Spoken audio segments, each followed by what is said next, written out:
Mesdames, Messieurs, bonjour. Basile Tibozo, deuxième rapporteur de la Haute Autorité de l'Audiovisuel et de la Communication, a été reçu ce dimanche 5 avril 2026 sur l'émission 90 minutes pour convaincre sur la radio nationale.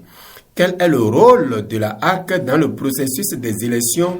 Était la question au cœur des 90 minutes que nous vous invitons à nouveau à suivre sur Delta TV Monde. Le 30 mars, qu'est-ce qui s'est passé entre-temps? Non, attention, je crois qu'il faut faire attention parce que la modification n'est pas due au fait que le processus ne se déroule pas. C'est juste une sorte d'ajustement au niveau d'un organe de presse qui a subi la sanction d'une mesure conservatoire. C'est ça. Parce qu'il a violé les dispositions que la décision numéro 20-03 HAC du 3 mars 2006 a eu à prendre. C'est ça qui a fait que ça a été modifié parce que cet organe de presse-là a été identifié comme organe de presse devant prendre part à la campagne. C'est ça. Donc, de fait de la dérive, une décision de conservatoire a été prise et qui a été rétablie maintenant. Voilà. Donc, c'est ça. Donc, la décision première à coup seulement. Ce n'est qu'une mesure ad hoc qui a été prise pour sanctionner et pour réhabiliter. Voilà. Ça. Oui. Alors, pour l'ensemble de ceux qui nous suivent, et bien évidemment des médias béninois qui nous suivent, la décision portant justement campagne électorale, ces motivations, elles sont lesquelles? Non, je crois que c'est des traditions, hein. C'est des traditions, de façon traditionnelle, lorsque, la HAC organise en prenant des mesures, en prenant la décision pour réguler, les acteurs des médias, 2, les partis politiques qui sont impliqués dans le processus électoral, et puis 3, les institutions de la République qui sont en charge de l'organisation des élections. Donc voilà, de façon traditionnelle, c'est ce que je fais. J'ai un rituel, et puis chaque fois ça se déroule. Ça a été le cas pour les campagnes les législatives et communales. C'est le cas encore maintenant. Et puis il s'agit par exemple à l'endroit des procès des médias de faire attention aux règles déontologiques et éthiques du métier, de faire attention au code de l'information, de la communication, de faire attention à la manipulation de l'intelligence artificielle, de faire attention à ne pas relayer les organes de presse qui n'ont pas une licence légale dans les revues de titre et la revue de une.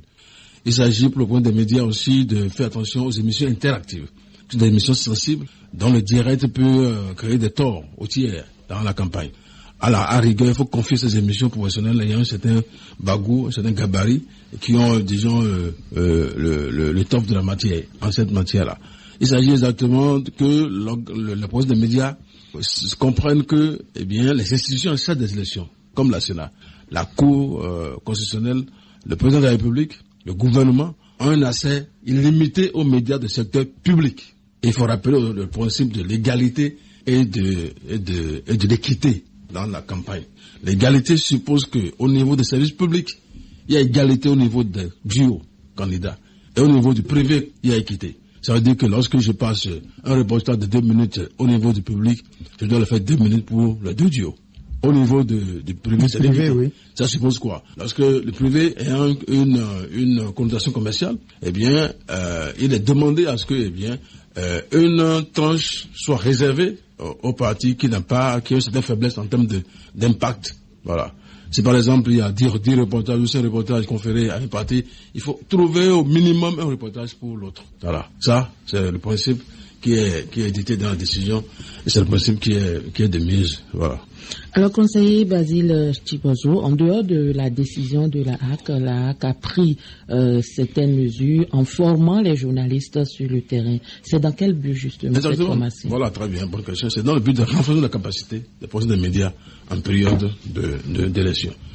Vous avez la thématique qui a été déployée, on a déployé une série de thématiques dans ce sens-là, aussi bien à Cotonou, à l'hôtel Sosa, et 4 thématiques au niveau de Boycon, où les procès des médias ont été appelés à revisiter un peu la matière, à revisiter un peu la profession, à faire attention un peu à la rigueur professionnelle, à faire attention à la vérification de l'information, à la recherche de l'information, au recoupement de l'information, à la redivision ou division de l'information, voilà. À faire attention à ce que les prises de position ne soient pas des mises au niveau des journalistes, parce qu'après tout, un journaliste, c'est quelqu'un qui doit être équidistant entre les partis. Voilà, tout ça là a été rappelé à travers des experts qui sont venus déployer les communications.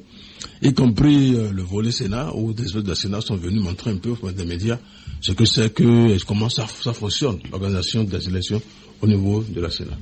Donc voilà un peu. Il s'agit de façon globale de préparer les points des médias à pouvoir affronter raisonnablement et professionnellement les élections qui viennent, qui sont en cours maintenant.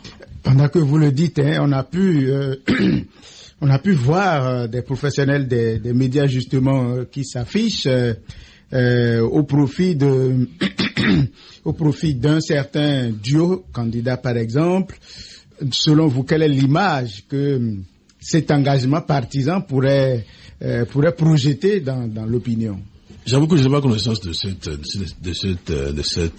que vous dites, mais si c'est le cas, je crois que c'est une erreur. C'est une violation des normes déontologiques à notre métier. Il n'y a pas de prise de position d'un journaliste dans la campagne. Non. Soit la personne se met en retrait de la rédaction et le fait constater comme tel, ou alors, si dans la rédaction, je crois que c'est une erreur, il faut que les points de l'organe de presse se ramènent à la lotte. Alors, pour couvrir la présidentielle, la HAC a demandé aux médias étrangers de se faire accréditer.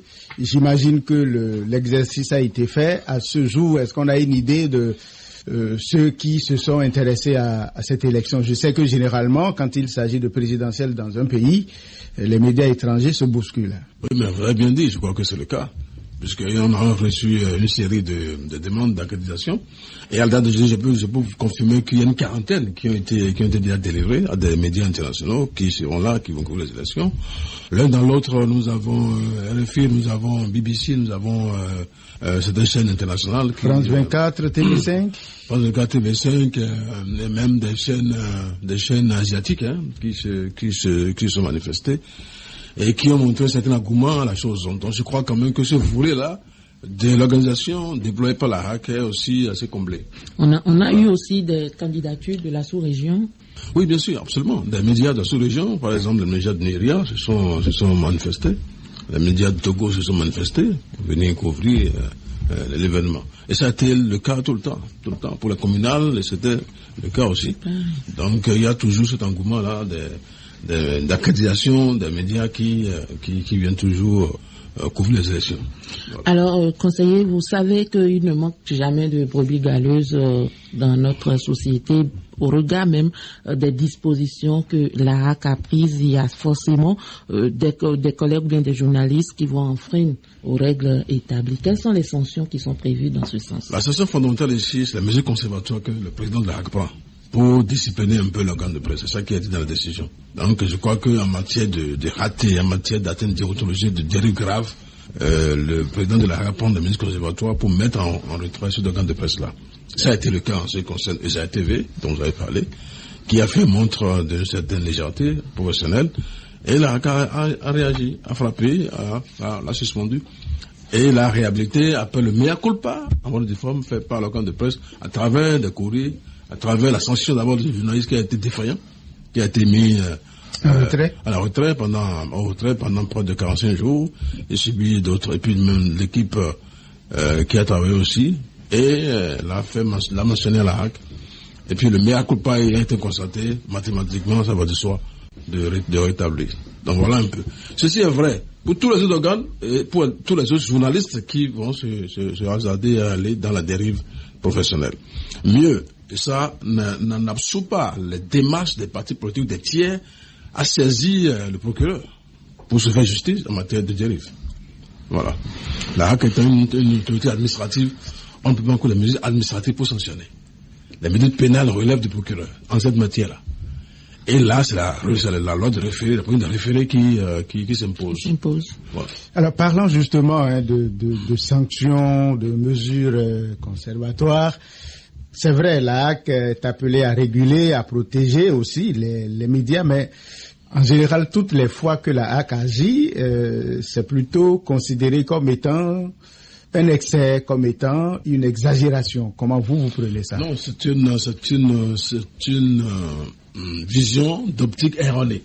C'est une vision erronée parce que fondamentalement, pour la plupart, la HAC n'étant même pas un tribunal, n'en ayant même pas la force publique pour frapper, la HAC n'a que une force administrative. Et tout ce que la HAC fait va dans le sens de la protection des procès des médias. Je vais vous donner un exemple simple. Lorsque par exemple la HAC est saisie, ou surtout saisie d'une plainte grave contre un organe de presse, contre un journaliste, mais il y a qu'on l'invite à une instruction. Et quand il y a une instruction, on demande pourquoi est-ce que ceci a été fait. On vérifie à la carte de presse, c'est dans un organe de presse, et quelle est la motivation qui explique son papier ou sa production. Quand il parle, il fait démonstration, on se rend compte finalement qu'il est fautif. S'il est fautif, qu'est-ce qu'on fait? On joint la personne en question pour dire la RAC a instruit le dossier et que le gars a reconnu son tort. Et là, on dit de faire des corrections dans l'extérieur de son organe qui a épinglé la personne. Donc vous voyez, ça c'est une mesure de protection. C'est mieux que le monsieur aille au niveau de la cour, du tribunal, de la criette pour l'astreindre. Alors si la trame c'est les peines préventives. Sinon, surtout qu'ils mettent en relief la loi sur le code du numérique en la matière. Donc tout ce que la fait dans le cadre de la protection, ça peut sembler dur, mais dans le fond, dans l'intrinsèque, c'est protégé. Voilà. Vous suivez 90 minutes pour convaincre sur Radio Bénin avec le deuxième rapporteur de la HAC, Basile Thibozot. Nous faisons le point des préparatifs de la régulation des médias avant, pendant et après la présidentielle du 12 avril prochain. Le 12 avril, justement, au soir, chers conseillers, les médias et les réseaux sociaux voudront donner des tendances après la fermeture des bureaux de vote. Cela est-il permis en l'état actuel de nos textes? Non, mathématiquement, c'est pas permis. Ce qui est permis, c'est que, les organes de presse ont l'obligation stricte de se référer aux autorités compétentes en la matière. Pour ce qui concerne les résultats sur les lieux de vote, il faut dire que les médias ont l'obligation de signifier que ce sont des résultats provisoires et partiels. Collectés au niveau des centres. Des centres des bureaux de vote. Et que ces résultats sont frappés du saut du partiel et du provisoire, et que les instances en charge du programme des élections seront les seules habilitées à le faire. Donc voilà un peu ce qui est demandé de façon globale pour des médias. C'est pas des dispositions qui sont dans la décision, que les professionnels des médias doivent observer. Alors, que dire quand certains partis politiques estiment qu'ils ont compilé des chiffres à leur niveau déjà, et ils se servent justement des médias pour les faire ventiler? Évidemment, le professionnel des médias qui est futé, qui est aguerri, ne doit pas se prêter à ce jeu-là. Il revient aux partis politiques de parler, mais il ne faut pas prêter le micro, ni la caméra, encore moins la plume à cette déclaration-là. Parce que ces déclarations-là sont tendancieuses. Elles ne relèvent pas un parti politique de dire qu'il a réussi pas. Non, les instances en charge pour que les résultats sont là. C'est la Sénat et c'est la Cour constitutionnelle après, pour la présidentielle. Donc, mathématiquement, on ne doit pas aller dans ce chemin-là. C'est vrai qu'il arrive, vous savez, les rumeurs, elles aiment bien le vide, et notamment parlant des communales et législatives du 11 janvier dernier, vous le savez bien, il y a eu un certain délai avant que les instances, notamment la Sénat, ne donnent ces résultats provisoires. Est-ce que le souhait n'est pas que, justement, ces résultats tombent vite pour ne pas laisser le champ libre aux réseaux sociaux notamment? Absolument. Moi, je crois que tout le monde a déploré cet état de fait parce qu'on a eu un vide incompréhensible. On a eu un silence totalement bizarre parce que ça relève de l'inédit pour nous au Bénin, pour nous qui sommes des observateurs de la vie de notre pays. Et non, ça n'a pas expliqué un peu. Ça n'a pas expliqué que, au niveau des réseaux sociaux peut-être, mais au niveau des médias, des professionnels des médias, non. La tendance doit être au respect d'un homme, à la circonscription, à la circonspection, et à la sérénité. Parce que en cette matière-là, la faute n'incombe pas du tout aux organes de presse. Ça incombe à la Sénat, qui n'a pas donné le résultat à temps. Donc et moi je profite pour féliciter les organes de presse qui ont fait montre de cette résilience-là professionnelle, à attendre que les résultats soient donnés avant qu'ils ne s'y mettent. Je crois qu'en la matière, les actes de saisine des juridictions relèvent des partis politiques. Voilà. Donc, mais je n'ai pas connaissance si des recours ont été formulés dans ce sens-là. Voilà. Alors, conseiller, les enregistrements des messages des duos à la SRTB, par exemple, face à la nation, en route pour la marina, c'est quoi la différence et pourquoi c'est la HAC qui choisit les thèmes de débat? Dans le merci, je crois que, encore une fois, c'est la répétition, la réplique du dispositif communal qui a été repris au niveau des présidentielles. Au niveau des communales, c'est la même chose. On a identifié, pour les présidentielles, 3 magazines. Il y a en route vers la Marina, le face-à-face, et puis face à la nation. Face à la nation tout ça a été réalisé en lien avec les partis politiques. Dans une sorte de dialogue, de discussion qu'on a eu avec eux, on a arrêté ensemble les thématiques qu'on leur a soumises et ils ont accepté. On a arrêté 8 thématiques. Et c'est sur ça là qu'on s'est entendu. Et ça qui a amené, par exemple, au tirage au sort qu'on a eu à faire pour déterminer le premier et le deuxième dans l'ordre des montages, des passages, des logos, etc., etc. Donc voilà. Donc tout a été fait dans une logique de dialogue, dans une logique holistique, en lien avec les partis politiques. C'est pourquoi vous avez vu comment ça s'est passé. Tout le monde est venu à cœur joie, vient se prêter à l'exercice. Donc voilà un peu ce que je pourrais dire. Alors, on se demande le débat entre le candidat Romuald Wardai et Paul Rompé, est-ce que c'est prévu dans vos carnets? Si oui, c'est pour le premier ou c'est pour le deuxième? Oui, c'est prévu. Nous, je crois que naturellement, la HAC a répliqué ce qui se passe toujours. En cas de deuxième tour, je ne sais pas s'il y en aura, eh bien, il y a un débat. Et ça, on a prévu les choses pour ça. Donc nous, de façon réglementaire, institutionnelle, nous avons fait la disposition dans ce sens-là. Ça peut ne pas arriver. Mais il ne sera pas dit que la HAC a été défaillante en cette matière-là. Il n'y a pas de décision depuis plusieurs années pour les élections, depuis 2016, je pense, pour les élections où il n'y a pas ce dispositif-là. Vous vous souvenez de l'autre émission dans ce sens-là qui est moi président. En 2016 avec on a vu en deuxième tour le président Talon avec le président Zissou et qui sont affrontés dans le débat. Alors, vous savez, hein, les Béninois, ils aiment bien les polémiques et vous en entendez certains actuellement qui vous disent, peu importe la situation, qu'il n'y aurait pas de débat parce qu'ils estiment qu'il y aurait l'un des candidats qui, même si la HAC l'invitait, qui ne viendrait pas. Bon, ça là, je mets ça sur le coup de la rumeur. La rumeur, c'est la rumeur. C'est la supposition. Hein, c'est des approches, de supposition, c'est des trucs. Non, je crois quand même que fondamentalement, l'idéal c'est que tout le monde joue le jeu. Que tout le monde joue le jeu pour que, le jeu soit ouvert et franc, parce qu'après tout, quoi qu'on dise, les élections c'est un moment de fête. Au-delà de ce que c'est serré, mais sur le terrain, vous voyez un peu la ferveur, vous voyez un peu le mouvement. C'est vrai que tout le monde n'a pas encore connu l'emballement, mais on a senti quand même que, ça bouge, que les gens sortent, les gens se réjouissent, les gens viennent écouter les messages, etc., etc. Et la HAC joue sa partition aussi. Vous avez vu que, la HAC a pris d'assaut carrément vos programmes, vos programmes et vos locaux. Donc voilà un peu ce qu'on peut dire. Donc pour ce débat-là, c'est le souhait, c'est que, ça ait lieu. Mais ça n'a pas lieu, c'est pas notre faute. Voilà, nous on permet tout ce qu'il y a faut pour ça lieu. C'est pourquoi il y a en route vers la Marina. Vers la Marina, par exemple, ce qui était souhaité, c'est les candidats eux-mêmes qui viennent dérouler. Mais on a aussi prévu leurs représentants. C'est pourquoi pour cet exercice-là, William me dit, représenter le candidat, Wardai est à la table. Et Paul Rompé est venu lui-même. Paul Rompé lui-même est venu. Voilà. Donc, on doit souhaiter que, le candidat Wardai qu'il soit là. Mais c'est prévu aussi que c'est lui son représentant qui doit être là. Et ça s'est bien passé. Du coup, ce que nous avons prévu se déroule bien.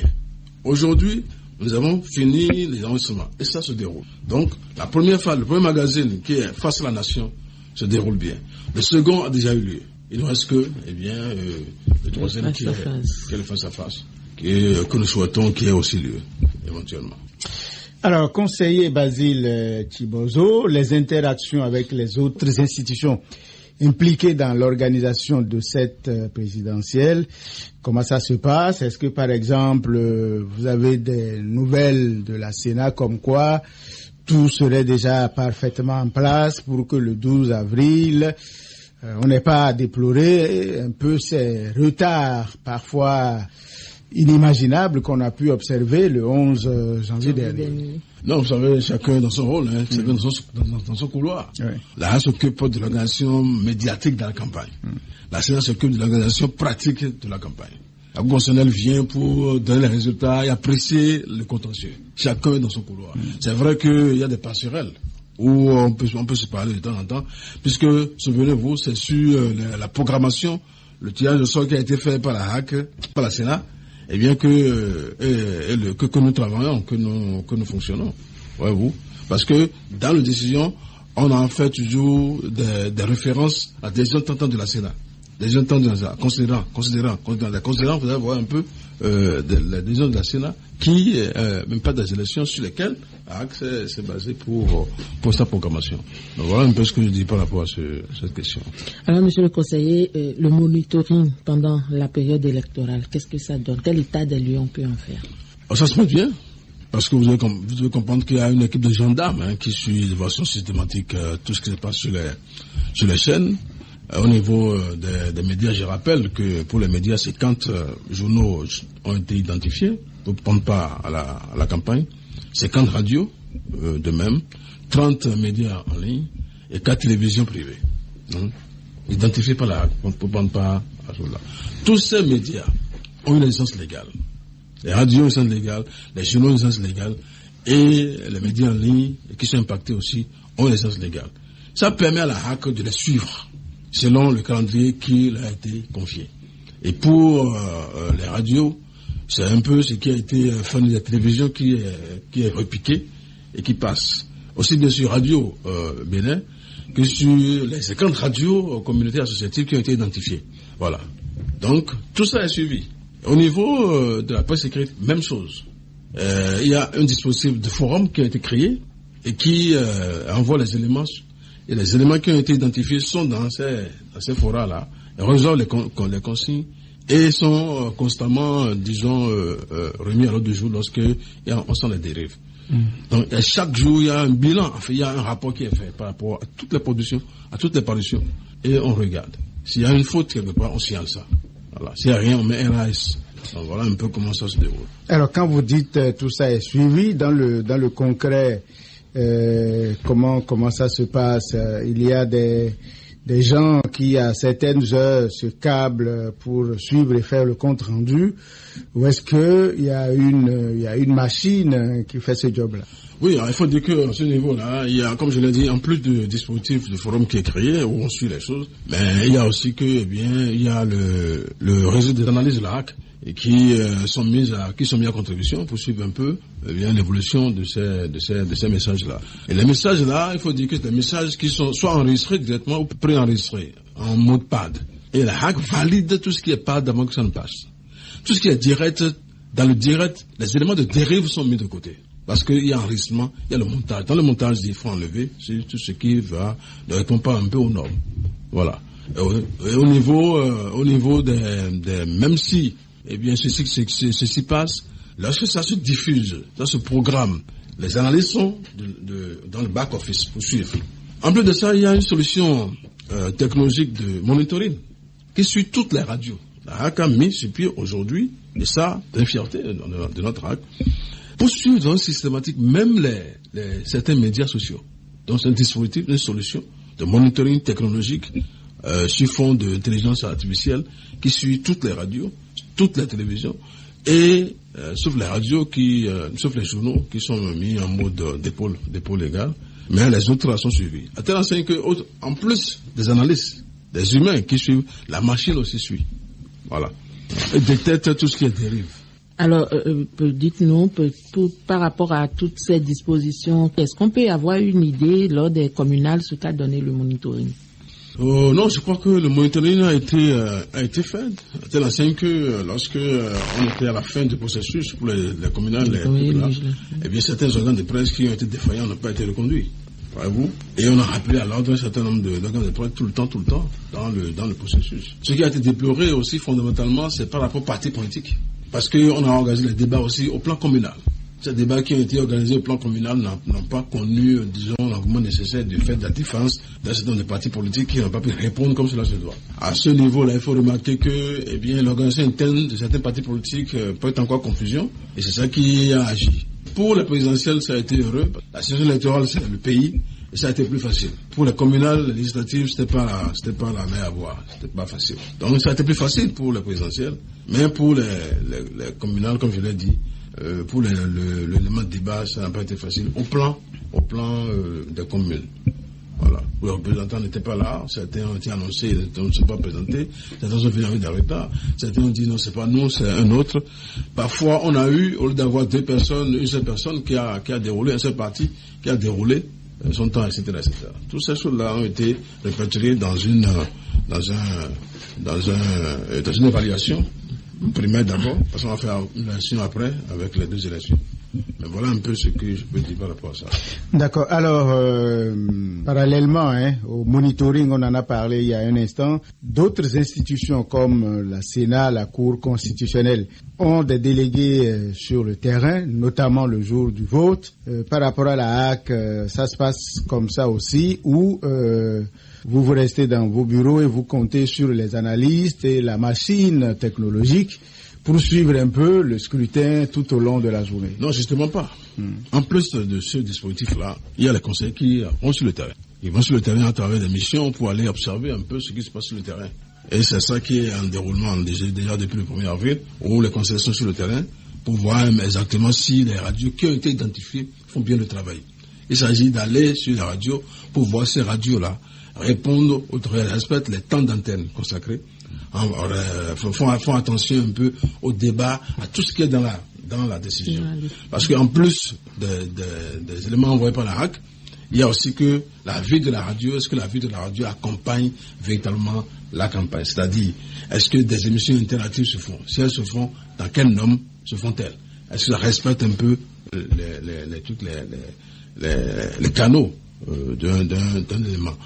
Pour les reportages sur le terrain, est-ce que bien on fait attention à ne pas enflammer le pays, à faire attention aux propos attentatoires à la liberté, attentatoires à la paix, à l'équilibre régional, à l'équilibre national, etc., etc. Tout ça là, les conseillers vont sur le terrain pour rappeler ça aux personnes des médias qui sont dans les radios et qui sont dans la télévision aussi, parce que les télévisions privées sont impactées.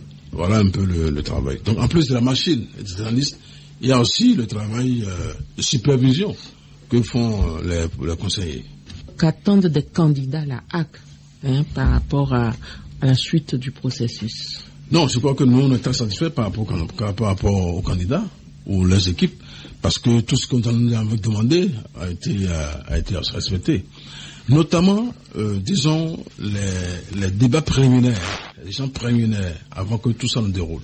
Parce qu'on ne peut pas le faire sans eux, et ils ne peuvent pas faire la campagne sans nous. Donc cette synergie d'action nous a permis d'asseoir une base solide avant de commencer. C'est pourquoi vous avez vu les enregistrements se sont bien déroulés, selon ce qui a été arrêté, selon la charte de bonne conduite qu'ils ont signé, et selon, disons, le tirage au sort. Le tirage au sort, parce qu'on a tiré au sort. Le premier, le deuxième. Et c'est avec ce tirage au sort, cette notion-là, que tous les enregistrements, les diffusions, les montages, la diffusion et la rediffusion ont été faits. Donc c'est le premier qui passe au niveau des enregistrements. C'est le premier qui passe au niveau du montage.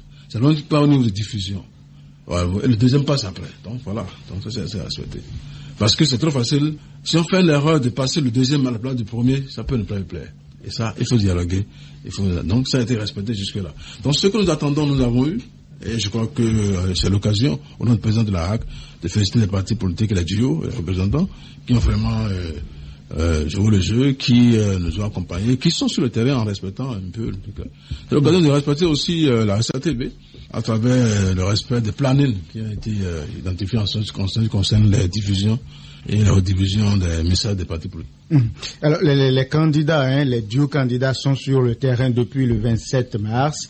Est-ce que justement, il y a des informations qui remontent selon lesquelles l'un ou l'autre des duos, par exemple, se plaindrait de ne pas voir ses activités assez couvertes? Oh non, c'est pas le cas. C'est pas le cas parce que je voudrais rappeler qu'au niveau de la décision, par exemple, il est dit au niveau des généralités que les candidats ont droit à des temps d'antenne et ont droit à des reportages, par exemple. Il est dit que les duos ont droit à des reportages sur la SRTB, on doit des reportages d'un certain nombre de 2 minutes par exemple. Les partis politiques, 3 minutes, deux fois dans chaque édition. Voilà, très bien. Ouais, les partis politiques aussi ont droit aussi à un reportage. Un reportage, très bien. Et puis les associations, les associations civiles, etc., tous ensemble ont droit aussi à un temps d'antenne. Ce temps-là, c'est ça qui est observé et on n'a pas eu de dérive fondamentalement par rapport à ça. Alors, l'autre chose par rapport à ça, il y a que sur le terrain, on constate qu'il y a un candidat qui est plus actif que l'autre et le problème d'équilibre dont on parle pose un tout petit peu problème. Est-ce que la HAC a pris des dispositions aussi par rapport à ce Vous avez par exemple une ruée d'adhésion vers un duo, alors que de l'autre côté, c'est si le candidat ou son colistier sort qu'il y a activité. Non, vous savez, c'est un constat politique, c'est un constat électoraliste. C'est ça, de tout ça, il y a toujours ça. Il y a toujours un parti politique qui est plus fort, qui a beaucoup de moyens, qui déploie ça, et un autre qui a moins de moyens, qui se déploie moins. Il y a aussi les stratégies politiques, électorales, que les gens mettent sur pied. Je crois qu'il y a aussi un candidat qui a beaucoup plus, disons, d'adhésion que l'autre, qui fait que il y a beaucoup de ruées un peu vers comme la ruée vers l'or. Je crois que c'est ça qu'on observe. Maintenant, quel est le rôle des journalistes en cette matière-là? Et quel est le rôle de la HAC en cette matière-là? C'est de rappeler un peu que ça ne doit pas, tout ça là ne doit rester dans le terme identifié pour le reportage. Voyez-vous? Voilà. Lorsque, par exemple, le candidat X ou Y fait beaucoup de meetings, il a dit qu'il a droit au niveau de la SRTB que de 3 minutes x 2. C'est ça.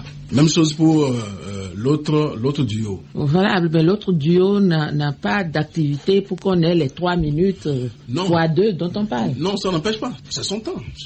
C'est son temps. La disposition veut que le temps lui est consacré, mais l'autre peut consommer tout son temps et en consomme sérieusement. C'est que dans ces conditions, pendant qu'on reprend plusieurs fois l'activité d'un duo, vous avez le second duo dont les nouveaux éléments arrivent régulièrement. Et donc, dans la tête de certains, ça peut être perçu comme étant une défaillance du média, alors qu'en fait, c'est parce que justement, quelqu'un a, comme on le dit, beaucoup de chemises qu'il change, alors que l'autre n'a qu'une seule ou deux. Ça, évidemment. Tout est dit, hein. Tout est dit. Tout est dit parce que, bon, vous savez, malheureusement, c'est pas la faute des médias. C'est ça. Voilà. La faute des médias serait que les médias ne font pas attention et relaient systématiquement en créant le déséquilibre au niveau de l'information. C'est ça qui n'est pas bon. Maintenant, par rapport au privé, cette obligation n'est pas observée. Donc, c'est pourquoi je dis le principe d'égalité et d'équilibre. Au niveau des médias privés, le candidat X ou Y peut avoir autant de temps d'antenne qu'il veut parce qu'il a payé. Pourvu que l'autre en ait au moins un. Au niveau de la SRTB, il est dit qu'il y a la SRTB qui est un patrimoine national, qui est la chaîne à nous tous, c'est l'égalité. Donc, ce qui n'est pas possible ici, l'est au niveau des médias privés et des radios, des journaux privés, etc. C'est ça qui fait que le trop-plein dont vous parlez s'observe. Sans oublier un peu l'activisme des réseaux sociaux, où vous voyez un peu les candidats sur TikTok et autres là, donc tout ce qui n'a pas été possible au niveau de poste d'égalité et de trucs là, l'est au niveau des médias sociaux aujourd'hui. Voilà. Vous êtes toujours sur Radio Bénin émettant de Cotonou et l'émission c'est 90 minutes pour convaincre. 90 minutes pour convaincre qui reçoit aujourd'hui le conseiller Basile Chibozo, qui est le deuxième rapporteur de la Haute Autorité de l'Audiovisuel et de la Communication. Alors, conseiller Chibozo, quels sont les chantiers justement de réforme ou dossiers qui sont en cours au niveau de la HAC et surtout dont l'évolution est souhaitée sous le prochain président? Merci beaucoup. Je crois que l'un des chantiers qui est fondamental pour l'ensemble des procès des médias, c'est l'aide de l'État à la presse. Le nouveau président est attendu sur ça. Il est aussi attendu sur la mise en place du fonds d'appui au développement des médias, qui est un fonds qui doit lancer des projets structurants de la corporation. La régie publicitaire, la centrale d'achat, un certain nombre de choses. L'autre élément, c'est les allégements fiscaux au niveau des médias. C'est très important. Sans oublier que, il y a aussi la modernisation de la SRTB. La prise en charge des professionnels Parce qu'aujourd'hui, la SRTB devient SRTB, ça suppose beaucoup d'engagement en termes de conseil d'administration et d'évolution de la maison. Donc, ce sont des choses qui préoccupent la HAC. Et la HAC est en train de travailler sur ce chantier-là. Et ce sera l'occasion pour la HAC de les faire aboutir pour le bien-être non seulement de la population, mais d'une presse de qualité. Parce que le nouveau président, fondamentalement, je crois que, et ça, je suis sûr qu'il est de bonne foi, doit pouvoir écouter un peu tous les aides des médias, notamment la HAC, pour voir un peu tout là. Au demeurant, vous avez vu un peu tout ce que nous avons fait depuis qu'on est là, à savoir le grand chantier d'assainissement qu'on a lancé.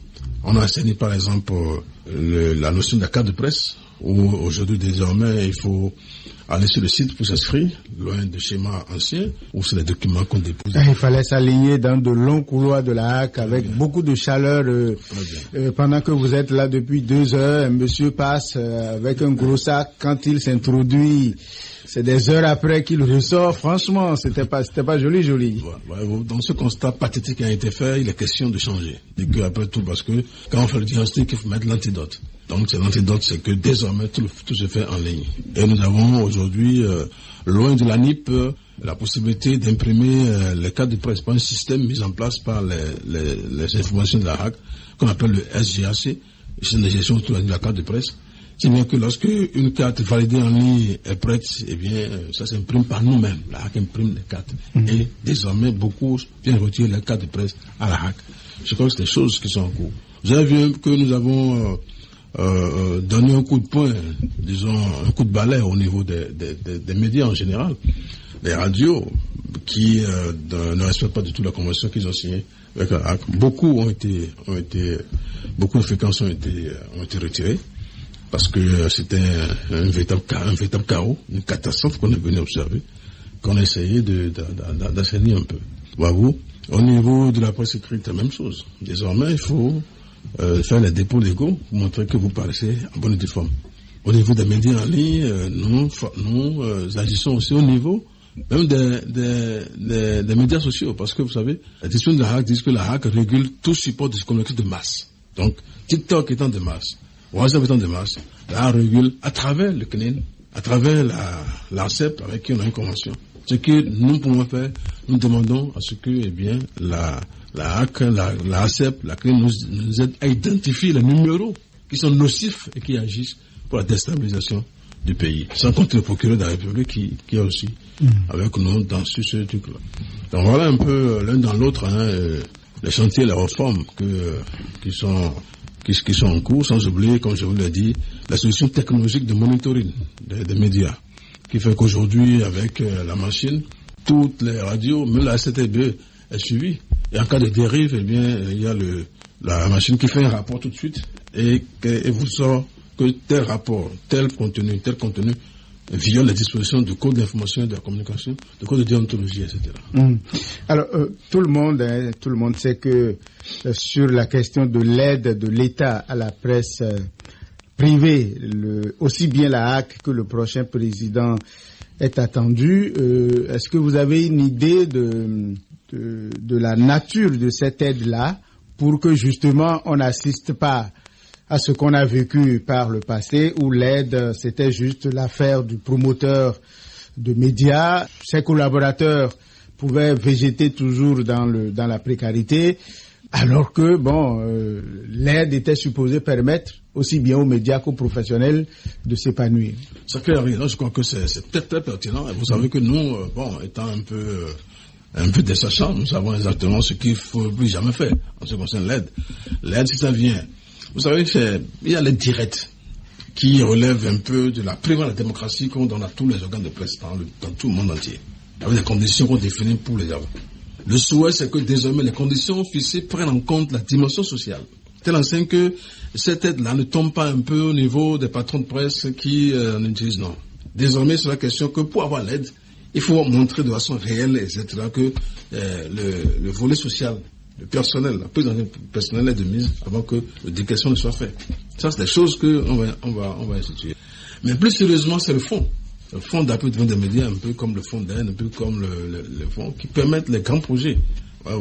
L'aide a une connotation d'absence de rigueur, mais le fond est frappé de rigueur, parce que pour avoir un fond, il faut déployer un certain nombre de choses. Il faut montrer qu'on est une entreprise, qu'on a une société, qu'on a un personnel, qu'on a un bilan, qu'on paye les taxes, impôts, etc., etc. C'est ça qui sera véritablement l'élément. Parce qu'il est dit au Bénin que tout organe de presse est édité par une entreprise. Voilà. Donc voilà un peu. Mais il faut dire quand même que nous avons eu, disons, une sorte de bonus cette année, puisque aujourd'hui la main des médias a été en train d'être réflexionnée et est en train d'avoir maintenant un autre habit assez joli. Désormais, Henri, tu pourrais aller avec beaucoup de joie dans ta maison avec des médias, où tu seras vraiment dans les meilleures conditions parce qu'ils sont pratiquement en train de finir. Je vous dis que les grands projets structurants, c'est ça qui est bon. Plutôt que l'aide directe qui rentre dans les poches privées et qui ne développe pas l'entreprise et les projets structurants il faut avoir une économie nationale, par exemple. Il faut avoir une centrale d'achat des intrants, par exemple. Là, c'est dans les autres pays. Et ça, c'est le fonds qui a pris ça. Le fonds a été une vérité depuis 2015. Mais pourquoi ce n'est pas mis en place? C'est parce que, tout simplement, au niveau de nous-mêmes, il y a des ajustements, des comportements que nous devons corriger. Sans oublier un peu que c'est la fêtière qui doit monter au créneau et jouer le rôle de syndicat. La HAC n'est pas un syndicat. Oui, mais on sait justement qu'au niveau des fêtières, je ne veux pas nommer un de nos aînés qui parle d'ONG quand il veut désigner les fêtières. Qu'est-ce qui fait qu'aujourd'hui, des fêtières de journalistes ne sont pas aussi assises comme par le passé? On les entend presque plus. Il y a comme une espèce de désespoir en leur sein, en dehors même du CNPA où parfois il y a plus de chamaillerie au moment du renouvellement. L'UPMB aujourd'hui, c'est vaille que vaille. L'ODEM, c'est vaille que vaille aussi. Puisque vous êtes au niveau de la HAC, un certain nombre de professionnels quand même outillés ou initiés, qu'est-ce qu'il y a lieu de faire pour faire revivre les fêtières justement, afin que leur combat impacte vraiment le secteur? L'une des choses à faire, je crois que c'est d'abord de donner un cadre. Aujourd'hui, la main des médias, une nouvelle maison des médias. Il faut à cette maison-là mettre une administration. Loin de l'administration d'avant, il faut un nouveau système de gestion de la maison des médias qui amène des ressources au niveau de la maison. Et ça, vous savez, la maison des médias est placée sous l'autorité du CNPA et de l'UPMB à travers l'Assemblée spéciale. Aujourd'hui, comme vous l'avez dit, c'est un bon constat, un bon diagnostic. Il y a beaucoup de fatigabilité au niveau de ces structures-là. Et beaucoup de dormitisme au niveau de ces structures-là. À tel enseigne que, on se dit, mais qu'est-ce qui se passe? Il sera question de réveiller. Réveillez-vous, écoutez, réveillez-vous. Donc, on va essayer de la réveiller, de la mettre en situation pour qu'elle travaille. Non, je crois que, sérieusement, il est question de faire une refondation au niveau de toutes nos structures, des fêtières. Parce que, comme je l'ai dit, l'élément syndical et de lutte incombe aux fêtières. La HAC ne peut pas jouer le rôle de syndicat. Non.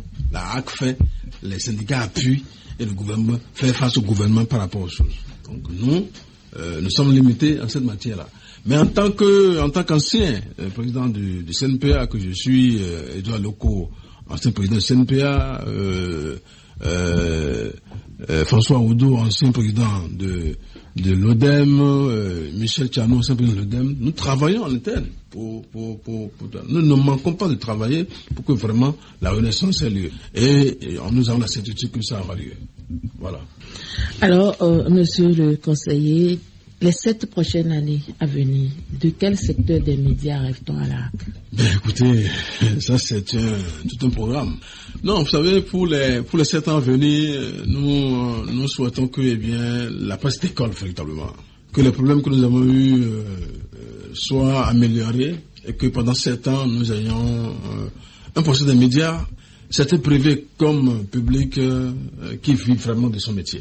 Et que, disons, le procès des médias soit fier d'adresser le métier. Que les conditions d'existence soient observées. Que les conditions salariales soient améliorées. Que les conditions sociales soient améliorées.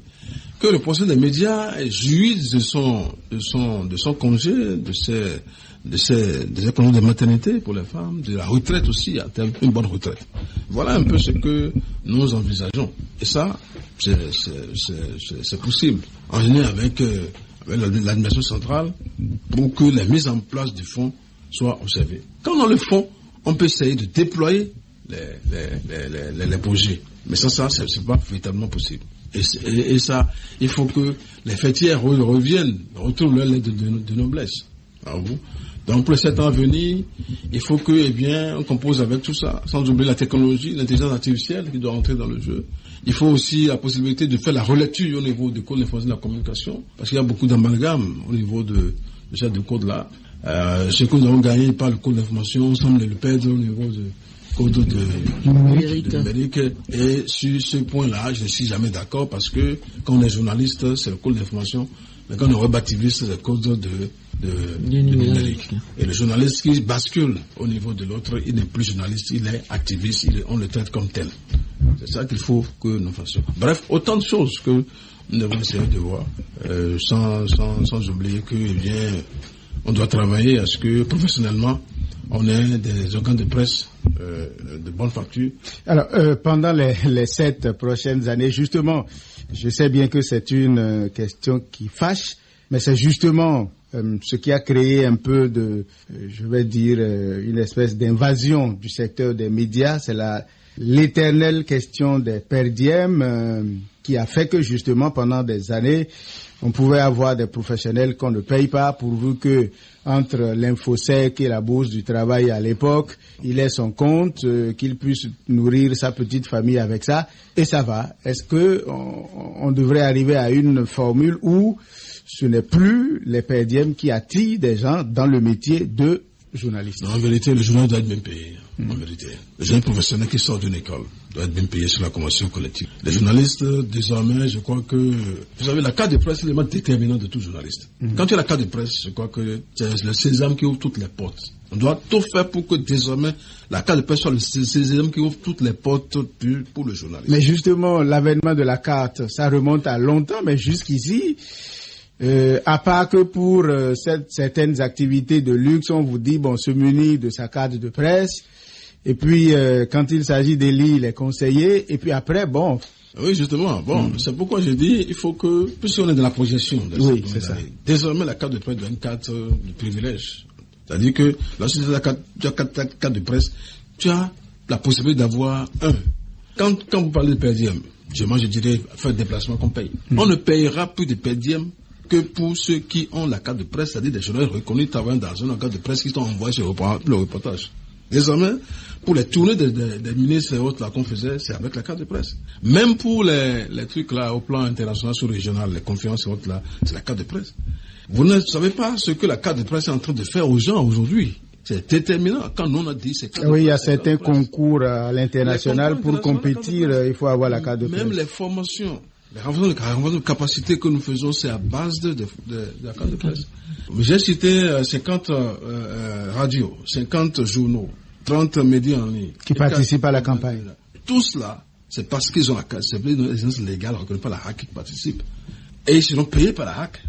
Parce que les 50, les 30, les 17 sont impactés parce qu'ils ont une exigence légale reconnue par la HAC.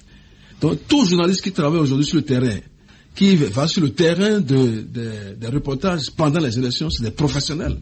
Même les contrats signés par les organes de presse, par les partis politiques, les duos là, la plupart sont les organes reconnus par la HAC.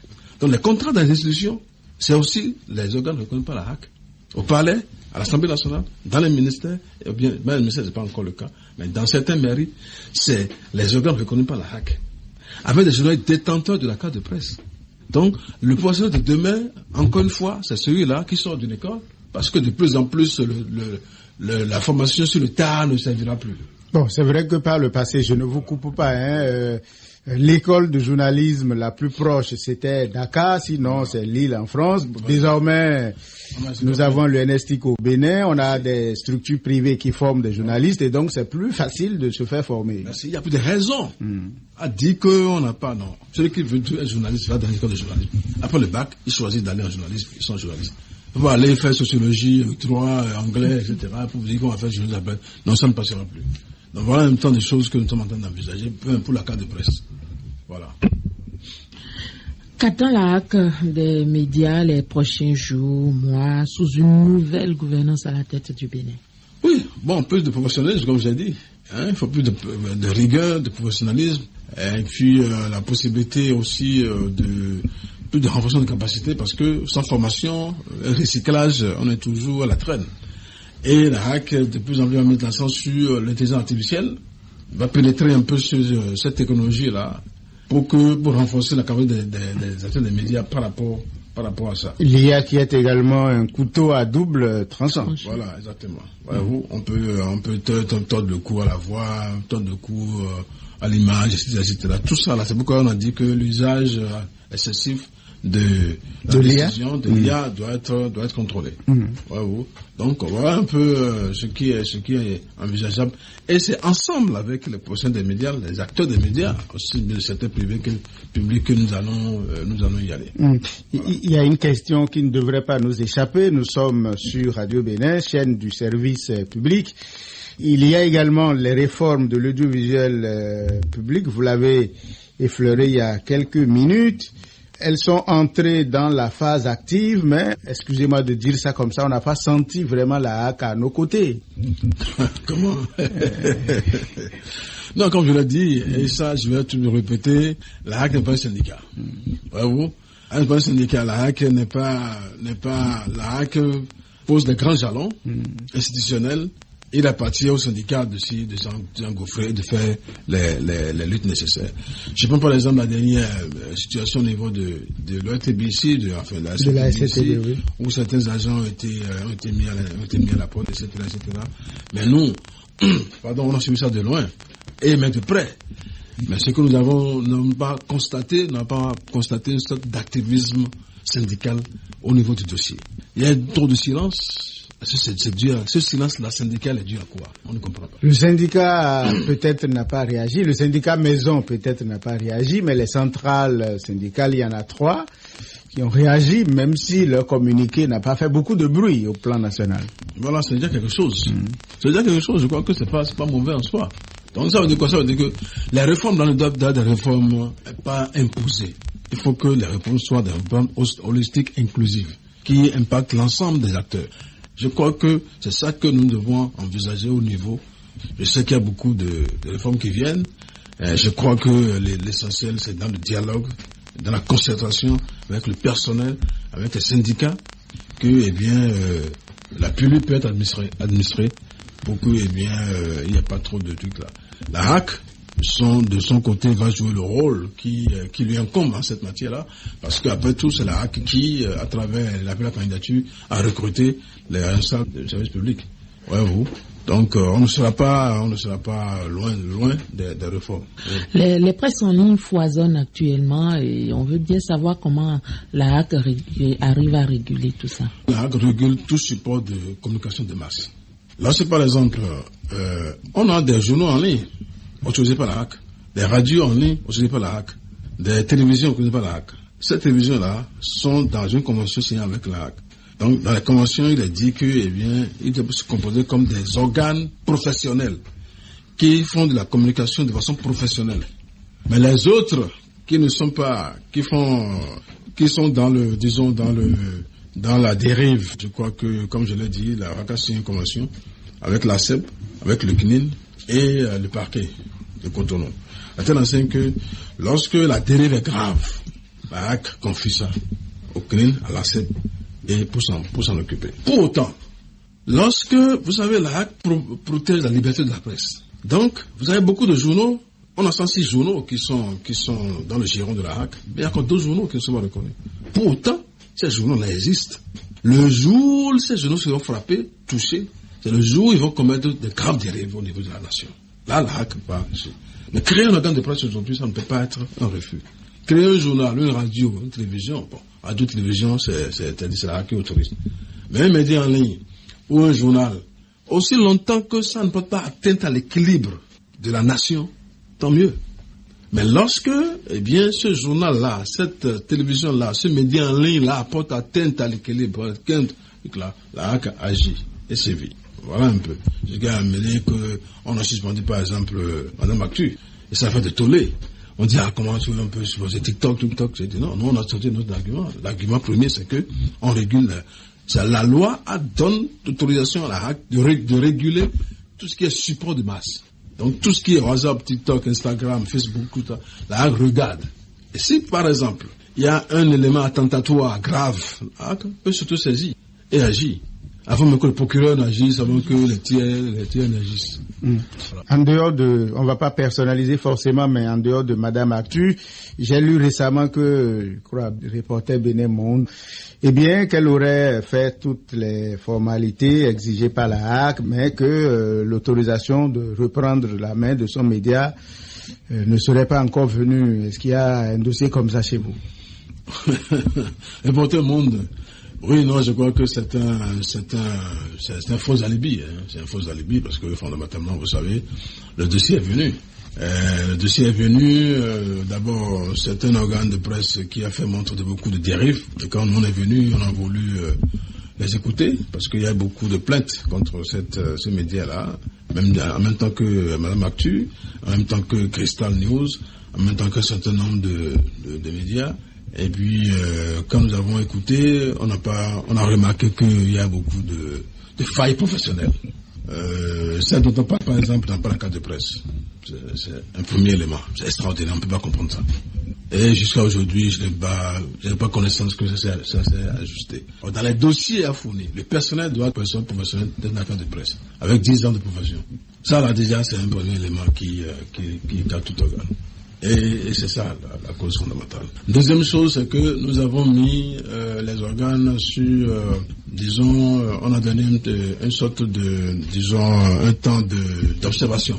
Et pendant le temps d'observation qu'on a donné, je crois que c'est l'organe là qui a toujours une tendance à violer un peu le dispositif qu'on a mis en place. Mais dans le fond du dossier, le dossier produit, fournit certains dossiers qui ne tiennent pas.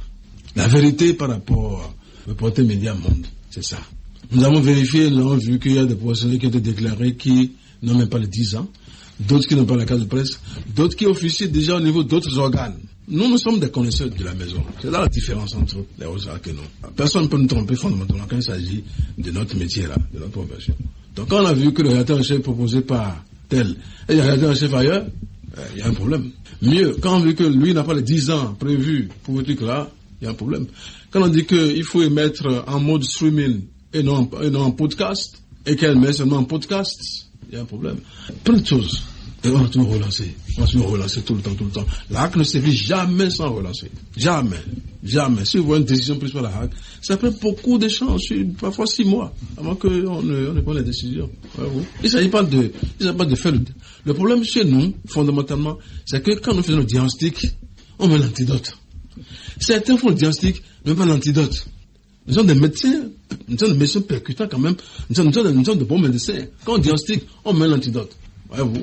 Donc certains diagnostics les laissent. Et la plaie se gangrène et la mort s'en suit. Mais est-ce que c'est pas parce que justement la HAC elle-même ne communique pas trop? Je sais qu'aujourd'hui, elle a une page Facebook qui est un site notamment. Mais est-ce qu'il ne faut pas communiquer sur certains aspects justement pour que les gens n'aient pas l'impression que au niveau de la HAC, il y a du 2 poids, 2 mesures? Bon, vous savez, la HAC est une institution. Et les délibérations de la HAC se prennent en plénière. C'est ça. Il y a ce qu'on appelle les secrets de délibération. Ce que nous faisons beaucoup plus, c'est lorsque quelqu'un sent qu'il est lésé, il fait un recours. Et on lui explique les éléments du recours. Pourquoi est-ce que vous n'avez pas été retenu? Pourquoi est-ce que vous n'avez pas eu la carte de presse jusque-là? Pourquoi est-ce que votre média n'est pas reconduit? Pourquoi est-ce qu'on lui explique ça? Parce que tout se fait de façon documentée. Mais communiquer sur ça, ça va friser un peu. C'est comme si la Cour constitutionnelle doit délibérer sur ce qu'elle fait tout le temps. Ou si la Cour suprême doit délibérer sur les dossiers, les fonds de dossiers avant de venir. Non, je crois que pour le moment, on n'a pas encore envisagé ça. Ouais, on n'a pas envisagé ça. Peut-être que, comme vous le dites, on va peut-être commencer par voir la possibilité de revenir sur un certain nombre de choses lorsqu'une décision est prise. On attend de voir ça. Alors, dépénalisation des délits de presse. Où en est-on aujourd'hui? Et on a toujours des journalistes en détention, on a toujours Qu'est-ce qui est fait au niveau de la HAC? Non, la divulgation des de presse, je crois que ça relève de code de l'information, de la communication et de l'ODEM, et le code déontologie.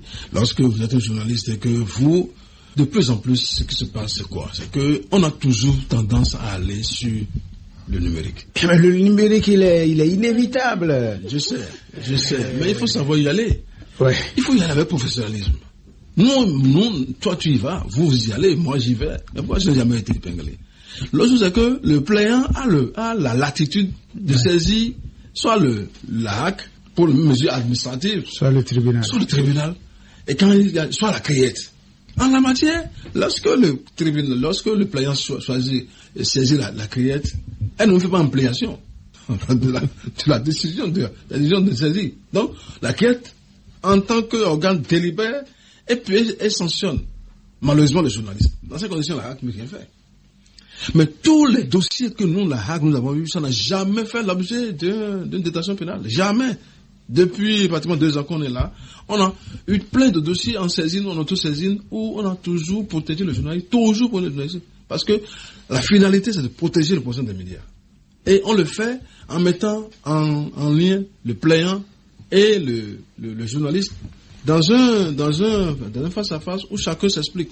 Et quand il est défaillant, on demande à ce qu'il prenne les excuses au niveau de l'organe qui a diffamé la personne. Et ça se fait tout le temps. Mais quand ça va au niveau de la criette, c'est les peines. C'est ça l'élément qu'on observe. Il est requis que les journalistes observent la rigueur. C'est pas dit. Il faut toujours la rigueur professionnelle. Et il faut choisir son code. Le code en tant que journaliste qui me concerne moi, c'est le code de la communication. Si je dois aller sur les réseaux sociaux, j'y vais avec mon site, avec le lien de mon journal et avec ma carte de presse que je détiens. Quand je suis devant le procureur, je sors ma carte, mais on ne peut pas m'arrêter. C'est ça. Il se fait que certains n'ont pas la carte de presse. Or, la loi dit que la détention de la carte de presse fait du journaliste. Alors, quand vous n'avez pas ça, et que vous allez commettre des impairs, vous attaquez. Mieux, vous laissez les réseaux sociaux pour être un cyberactiviste simple, un web activiste, un blogueur, un youtubeur, tout ça, machin. Quand c'est comme ça, là, la HAC va vous défendre. Ouais, vous. Donc, évitons de dire que des journalistes sont en prison. Ils ont voulu aller en prison eux-mêmes. Et personne ne choisit d'aller en prison quand même. Mais parfois, certains choisissent d'aller en prison. Vous n'avez pas idée. Expliquez-vous. Non, pour certains, eh bien, la prison, au moins, ils sont en sécurité. C'est-à-dire qu'au moins, bon, ils font... Sécurité en prison. Où on ne dort pas, où il n'y a rien qui soit assaini, où il n'y a pas d'intimité. Un SDF préfère la prison que la rue. Vous savez ça.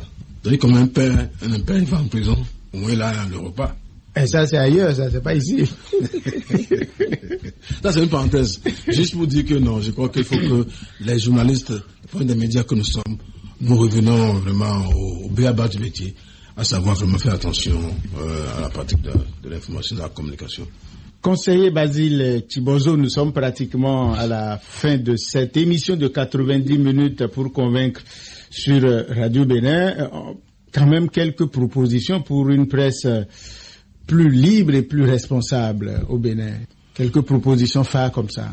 C'est le respect des normes éthiques et déontologiques. C'est le respect du code d'information et de la communication. Le respect du code d'éthique et déontologique de notre métier. C'est la rigueur professionnelle. C'est le supra c'est éviter le sensationnel. Éviter le scoop. Mettre une barrière claire entre le code d'information et de la communication.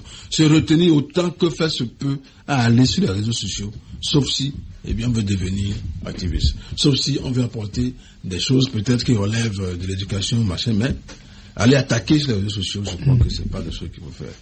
L'autre chose, c'est qu'il faut inviter l'ensemble des problèmes des médias à la confraternité. Ça, c'est en train de disparaître peu à peu. On n'est plus trop confraternel, chacun reste dans son coin, etc. Je crois qu'il faut qu'on puisse renouer ces choses-là. Il faut que le 3 mai, qui est notre journée, la journée de la presse, soit véritablement une journée beaucoup plus de fête et de retrouvailles au niveau des médias. Oui, mais est-ce qu'à ce niveau-là, justement, je ne vous coupe pas, Oui. est-ce que la HAC ne devrait pas avoir un peu la main? Parce qu'au Bénin, ici, le 3 mai, ça passe comme tous les autres jours de l'année. Il n'y a rien qui mobilise, un peu comme le 8 mars. Tout le pays s'arrête, c'est les droits des femmes.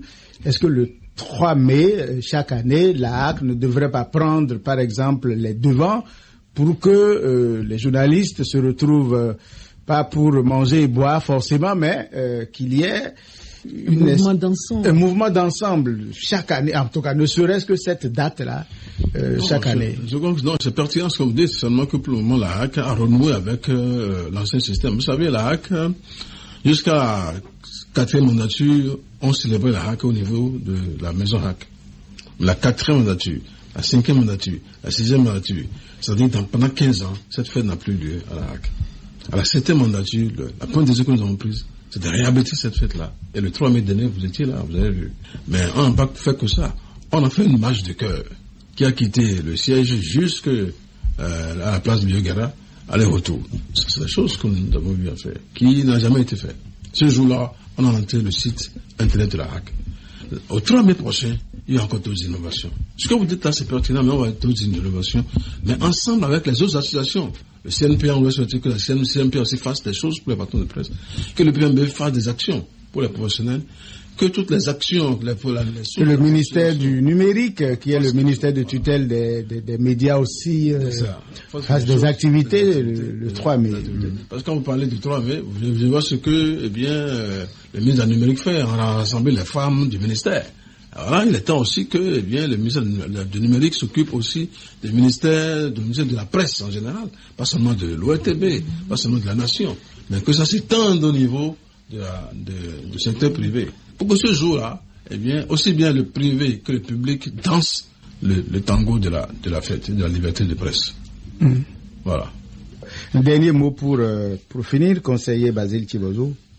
Bon, écoutez, moi je tiens à vous remercier les auditeurs de Radio Bénin et souhaiter bien que nous passions la période d'élection dans la paix, dans la joie, dans la confraternité, qu'il ne soit pas dit que les dérives sont venues de la part de la presse et que les professionnels fassent beaucoup de rigueur dans l'exercice de leur profession.